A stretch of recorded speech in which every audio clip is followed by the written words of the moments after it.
आज की इस वीडियो में हम सिर्फ फैक्ट्स और फिगर्स आपके साथ शेयर करेंगे और अपनी तरफ से कोई एनालिसिस नहीं होगी। सुपर पावर कौन नहीं बनना चाहता है। हर कंट्री की ख्वाहिश होती है कि वो सुपर पावर बने, मगर सुपर पावर बनने के लिए कुछ लवाजिमात होते हैं। दुनिया किसी भी कंट्री को ऐसे ही सुपर पावर नहीं मानती। बहुत सारे लोग ये समझते हैं कि इकोनॉमी मजबूत हो तो सुपर पावर बनने में आसानी होती है और इकोनॉमी की मजबूती के लिए इस कंट्री की आबादी यानी कंज्यूमर मार्केट बड़ी होनी चाहिए, जैसे कि अमेरिका और चीन के है। इसलिए इंडियन गवर्नमेंट आजकल अपने लोगों को ये लॉलीपॉप दे रही है कि वो सुपर पावर बनने की अहलियत रखते हैं। तो दोस्तों, आज की इस वीडियो में हम आपसे ये डिस्कस करेंगे कि हिंदुस्तान सुपर पावर क्यों नहीं बन सका। सुपर पावर बनने के लिए 4 एलिमेंट्स का मेन किरदार होता है। इनमें सबसे पहला है इस कंट्री की कंज्यूमर मार्केट और इंडस्ट्रियल स्ट्रेंथ। अगर हम हिंदुस्तान के इस पहलू को देखें तो इस बात में कोई शक नहीं कि हिंदुस्तान की कंज्यूमर मार्केट बहुत बड़ी है, मगर इस कंज्यूमर मार्केट का हिंदुस्तान को फायदे से ज्यादा नुकसान है, क्योंकि इस मार्केट में अक्सरियत ऐसे लोगों की है जिनके बाइंग पावर न होने के बराबर है, यानी वो मार्केट का हिस्सा होते हुए भी कुछ भी नहीं खरीद या बेच सकते हैं, क्योंकि वो लोग पॉवर्टी लाइन के नीचे रहते हैं। और ये लोग इंडियन गवर्नमेंट के लिए इसलिए बोझ बनते हैं क्योंकि इनके लिए हर साल अरबों डॉलर्स की सब्सिडी देनी पड़ती है। और एक और नुकसान इस बड़ी आबादी का ये है कि हिंदुस्तान में लॉ एंड ऑर्डर हमेशा खराब रहता है, क्योंकि ज्यादातर इंडियन पॉपुलेशन अनपढ़ है और अपनी रोजी रोटी कमाने के लिए लूट मार और रेप और चोरी जैसे संगीन जराइम में मुलवस होते हैं। इसीलिए हिंदुस्तान में हर मिनट में कम से कम 30 लड़कियों का रेप होता है। इसलिए दुनिया के हर कंट्री ने अपने खवातीन टूरिस्ट को हिंदुस्तान जाने से रोकने की कोशिश करती है। और इसकी एक और वजह यह भी है कि हिंदुस्तान में अकलियतों के अलावा निचली जात के हिंदुओं को भी हमेशा मजालिम का निशाना बनाया जाता है और इनको हर फील्ड में दाखिल होने से रोका जाता है। हिंदुस्तान की सिर्फ 23% आबादी के पास मुकम्मल आजादी है, जबकि 77% पॉपुलेशन को किसी न किसी तरीके से साइड कर दिया गया है। ये तो थी कंज्यूमर मार्केट्स की एनालिसिस। अब आते हैं इंडस्ट्रियलाइजेशन की तरफ। इंडस्ट्रियलाइजेशन के मामले में हिंदुस्तान का ये आलम है कि सिर्फ चंद हिंदू बिजनेस मैनों के अलावा किसी भी दूसरे मजहब या निचली जात के हिंदू कौम से ताल्लुक रखने वाले छोटे से छोटे बिजनेसमैन से इनकी जायदादें ऊंची जात के हिंदुओं को ट्रांसफर करने की कोशिशें की जा रही हैं, जिसकी वजह से हिंदुस्तान में पिछले 5 सालों में 17% स्टेब्लिश्ड बिजनेसेस बंद हो चुके हैं, जबकि 35% ऐसे इन्वेस्टर्स अपने बिजनेसेस को बंद करके जा चुके हैं जो अभी सेटअप के इब्तिदाई मराहिल में थे। और नई इन्वेस्टमेंट रेशो खतरनाक हद तक गिर चुका है, जो मोदी सरकार अपने ही लोगों से छुपाकर आर्टिफिशियल फिगर्स को बनाए रखने की कोशिश कर रही है। इस बात का इजहार इंडियन स्टेट बैंक के गवर्नर मोदी के फाइनेंशियल सेक्रेटरी समेत कई इकोनॉमिस्ट कर चुके हैं। अब बात करते हैं मिलिट्री के बारे में। किसी भी कंट्री को सुपर पावर बनने में इस कंट्री की मिलिट्री का अहम किरदार होता है, या आप यूँ भी कह सकते हैं कि किसी भी कंट्री को सुपर पावर बनाने में मिलिट्री का निहायत ही अहम किरदार होता है। मिलिट्री की सलाहियत को जानने के 2 आसान से पैरामीटर्स हैं। एक ये कि इस कंट्री की मिलिट्री के पास कितनी एडवांस जंगी साजो सामान है, और दूसरा ये कि इस कंट्री की एजेंसीज की ऑपरेशनल एफिशिएंसी कितनी है। ऑपरेशनल एफिशिएंसी से मुराद ये कि वो आर्मी किस हद तक कामयाबी और नतीजेखेज ऑपरेशंस करती है। अगर हम हिंदुस्तान की मिलिट्री की बात करें तो इस मामले में शायद इथियोपिया की मिलिट्री इनसे बेहतर हो, क्योंकि खुद हिंदुस्तान में से ही एक नहीं कई डिफेंस स्पेशलिस्ट का कहना है इंडियन आर्मी के पास 70% जो जंगी साजो सामान है वो नाकारा हो चुका है, यानी बहुत पुराने जमाने का है, जिसका इस दौर में कोई रोल नहीं। और जो बकिया थोड़ा कुछ जंगी साजो सामान है, इससे इंडियन आर्मी मुश्किल से 5 दिन तक जंग लड़ सकती है। और जंगी आलात की तैयारी के मामले में हिंदुस्तान की सनतों को आलमी मंडियों में शुमार नहीं किया जाता है, और कोई कंट्री हिंदुस्तान से जंगी आलात इसलिए नहीं खरीदता क्योंकि इनके मयार दुनिया के बेहतरीन सनतों में होता है। मैं ये जो फैक्ट्स आपको बता रहा हूँ, इनको आप इंटरनेट से एक एक बात को वेरीफाई भी कर सकते हैं। अब आते हैं इंडियन इंटेलिजेंस एजेंसीज के बारे में। इनमें जो सबसे मशहूर इंटेलिजेंस एजेंसी है वो है रॉ। ये एजेंसी पिछले कई सालों से तनज़्ज़ुली का शिकार है। पिछले साल इनको इंटरनेशनली दुनिया की 5वीं बेहतरीन एजेंसी समझा जाता था। इस साल 6ठे नंबर पर है, और इसी तरह तरक्की करती रही तो ये एजेंसी शायद अगले 1-2 सालों में सबसे बेहतरीन एजेंसी बनने से कोई नहीं रोक सकता। जबकि इसके मुकाबले में अक्सर मुल्कों की एजेंसीज में बेहतरी आई है, जैसे कि पाकिस्तान की ISI पिछले कई सालों से पहले नंबर पर मौजूद है। इस बात को भी आप इंटरनेट से वेरीफाई कर सकते। What I must give full marks to Pakistan for that at that time was the manner in which the information strategy was played out. ISPR did an outstanding work for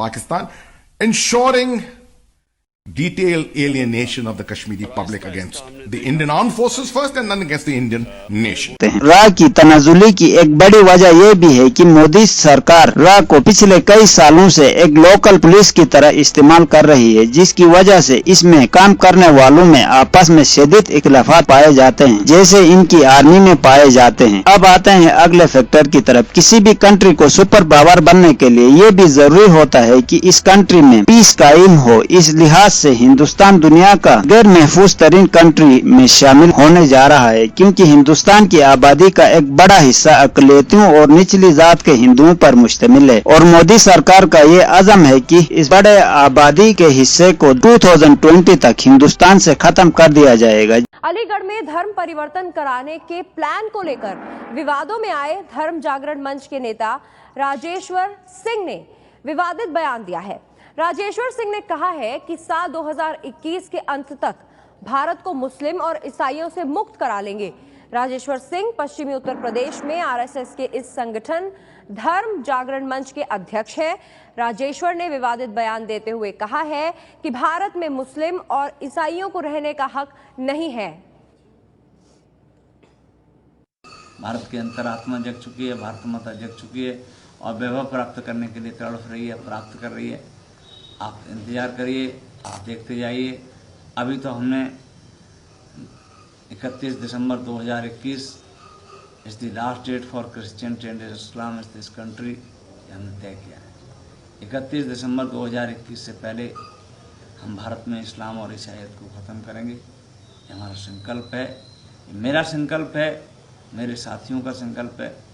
हम इस काम को अवश्य पूरा करेंगे, जिसके कुछ इशारे आसाम और कश्मीर में नजर आ रहे हैं। दूसरी तरफ हिंदू सिखों को भी हिंदुस्तान का हिस्सा नहीं समझते हैं, जिसकी वजह से खालिस्तान और इस जैसी अलहदगी पसंद तहरीकों में तेजी आ रही है, जो अगले चंद सालों में हिंदुस्तान को अदम इस्तेहकाम और इंतशार की तरफ धकेल देगी। इन ख्यालात का इजहार सहाफियों और साबिक जजों ने कई दफा किया है। देखिए, हम लोग के कंट्री के सामने बड़ी ट्रेमेंडस प्रॉब्लम्स आ गई हैं।